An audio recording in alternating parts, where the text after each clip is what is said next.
Hi అండి అందరికీ. Vegetarian అయినా నాన్ వెజిటేరియన్ అయినా అందరికీ ఇష్టమైన ఒక వెజిటబుల్ ఏదైనా ఉంది అంటే బంగాళదుంప. అసలు బంగాళదుంప ఫ్రై ఇష్టం లేని వాళ్ళు ఎవరైనా ఉంటారా? అలాగే మా ఇంట్లో కూడా బంగాళదుంప ఫ్రై అంటే చాలా ఇష్టం అనమాట.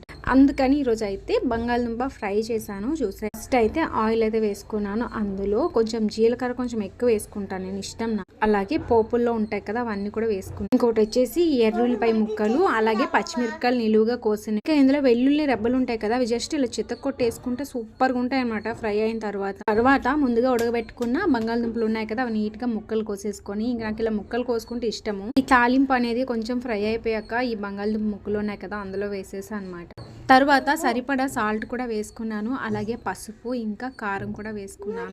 సూపర్ అంటే సూపర్గా ఉందన్నమాట. దీనికి ఇంకా వాము చారు కూడా చేసాము. వాము చారు దాంతో అన్నం వేసేసుకొని తింటే సూపర్గా ఉంటుంది. ఇంకా కొంచెం పైన కొంచెం గరం మసాలా వేసుకున్నాను, అలాగే నాకు ఇష్టమైన కొత్తిమీర అనమాట, ఫుల్గా కొత్తిమీర కూడా వేసేసాను. సూపర్ అంటే సూపర్గా ఉంది. మీకు కూడా బంగాళదుంప ఫ్రై అంటే ఇష్టమైనా? ఇష్టం కాకుండా ఎందుకుంటుందిలేండి. అలా అయితే లైక్ చేయండి. చూసారా ముద్దగా ఎలా వచ్చిందో. ఇప్పుడైతే నేను వేడి అన్నంలో కర్రీ వేసుకొని అయితే తింటాను. అంతవరకు మీరైతే ఛానల్ని అయితే సబ్స్క్రైబ్ చేసేయండి, మర్చిపోవద్దు. ఓకేనా? Bye bye.